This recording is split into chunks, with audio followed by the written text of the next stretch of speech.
Oke, kita mulai ya. AI atau kecerdasan buatan sekarang ada di mana-mana kan? Perusahaan-perusahaan itu gelontorin miliaran dolar buat ini. Tapi ada satu pertanyaan gede yang nggak hilang-hilang. ROI-nya mana?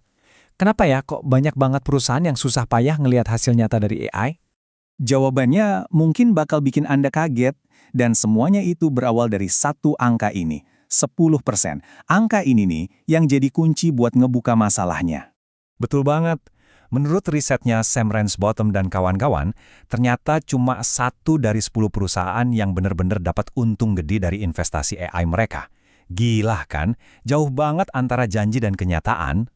Nah, ini nih yang bikin kita mikir, emangnya apa sih yang dilakuin sama 10% perusahaan itu sampai bisa beda banget? Rahasianya ternyata bukan soal punya model AI yang lebih canggih, bukan itu.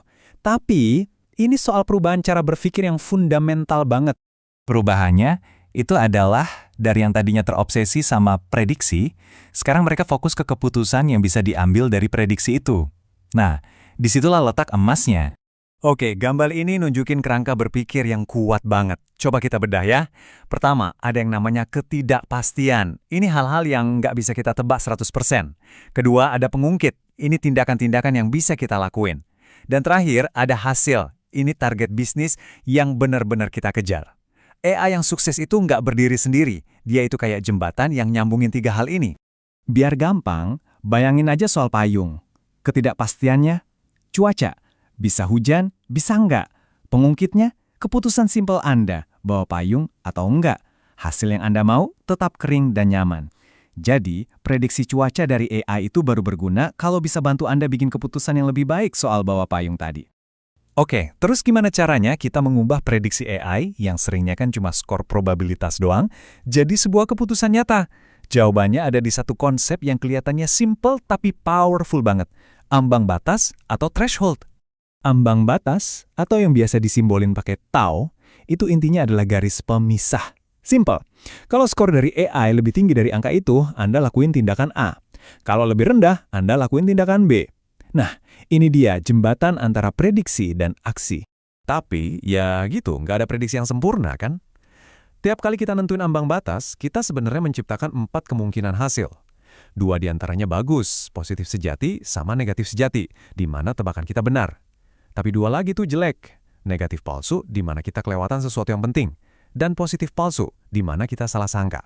Dan karena kita nggak bisa ngilangin semua kesalahan, kita jadi dipaksa buat milih. Nah, ini membawa kita ke salah satu tarik ulur paling dasar di dunia machine learning, pertarungan antara presisi dan perolehan. Gini deh biar gampang, presisi itu nanya, dari semua yang gue tebak bakal kejadian, seberapa sering tebakan gue bener? Fokusnya adalah ngehindarin kesalahan positif palsu. Nah, kalau perolehan atau recall, dia nanya, dari semua yang beneran kejadian, berapa banyak yang berhasil gue tangkep? Fokusnya adalah ngehindarin kita kelewatan sesuatu atau negatif palsu. Nah, grafik ini nunjukin hubungan itu dengan jelas banget. Coba deh lihat grafik yang di tengah. Waktu Anda geser-geser ambang batasnya, lihat deh gimana kurva presisi naik, tapi kurva perolehan malah turun. Hampir nggak mungkin kita bisa dapat dua-duanya maksimal.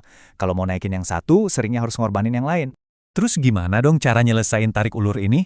Gimana cara nemuin titik paling pasnya? Jawabannya, berhenti terobsesi sama metrik model doang. Mulai fokus ke satu hal. Berapa biaya bisnis dari tiap kesalahan yang dibuat? Oke, kita lihat kasus pertama. Nyari prospek penjualan. Keputusannya simple, telepon orang ini atau jangan. Kalau kita bikin kesalahan positif palsu, yaitu nelpon orang yang nggak bakal beli, biayanya adalah waktu agen penjualan yang kebuang. Jadi tujuannya di sini ya, memaksimalkan presisi. Kita mau setiap telepon itu ada hasilnya. Dan grafik ini nunjukin hasilnya. Waktu Anda nurunin ambang batas, artinya Anda jadi lebih agresif dan nelpon lebih banyak orang, ternyata total penjualan Anda malah naik. Kok bisa? Soalnya di kasus ini, biaya kalau kita kelewatan satu calon pembeli, negatif palsu, itu jauh lebih besar daripada biaya buang-buang waktu buat beberapa telepon yang gagal, positif palsu. Jadi aturan simple telepon fee prospek terbaik, itu berhasil karena dia mengoptimalkan hasil bisnis yang paling penting. Sekarang kita pindah ke kasus yang lebih ribet, deteksi penipuan. Kesalahan positif palsu di sini artinya ngeblokir transaksi pelanggan yang beneran. Akibatnya, pelanggan marah besar. Tapi, negatif palsu artinya kita ngebiarin penipuan terjadi, yang jelas-jelas rugi duit. Nah, di sini, dua-duanya sama-sama mahal biayanya. Nah, coba lihat gimana ini mengubah segalanya. Grafik ini nunjukin perkiraan biaya di berbagai ambang batas. Garis yang tebal itu kasus dasarnya. Terus, garis putus-putus itu nunjukin apa yang terjadi kalau biaya core positif palsu bikin pelanggan marah, jadi 2 kali lipat. Lihat deh titik terendahnya. Ambang batas optimalnya geser ke kanan kan? Artinya kita jadi lebih hati-hati. Terus garis yang titik-titik itu kalau biaya negatif palsu, rugi duit yang jadi 2 kali lipat. Ambang batas optimalnya malah geser ke kiri. Kita jadi lebih agresif. Jadi intinya apa? Ambang batas terbaik itu sepenuhnya tergantung sama biaya bisnis Anda. Ini semua membawa kita ke kesimpulan utama dari seluruh pembahasan ini. Kayaknya selama ini kita salah fokus deh. Model machine learning secanggih apapun itu, ya cuma alat yang ngasih skor. Keajaiban dan ROI-nya datang dari kerjaan manusia sebelum model itu dipakai. Mendefinisikan dengan jelas keputusan apa yang mau dibuat, jujur ngitung biaya dari tiap jenis kesalahan, dan dengan sadar milih ambang batas yang paling pas buat nyimbangin tarik ulur tadi demi tujuan bisnis Anda. Kutipan ini ngerangkum semuanya dengan sempurna. Ini tuh kayak ngebalikin cara kerja kebanyakan tim. Daripada mulai dari AI, terus nyari-nyari masalah buat diselesain, coba deh mulai dari keputusan bisnis paling penting buat Anda. Baru kemudian tanya, gimana ya caranya AI bisa bantu saya bikin keputusan ini jadi lebih baik? Jadi saya mau ninggalin Anda dengan satu pertanyaan buat direnungkan. Coba pikirin kerjaan Anda, bisnis Anda, atau bahkan hidup Anda deh. Apa satu keputusan paling penting yang Anda buat yang hasilnya itu nggak pasti? Bisa jadi, disitulah letak peluang AI miliaran dolar Anda yang berikutnya.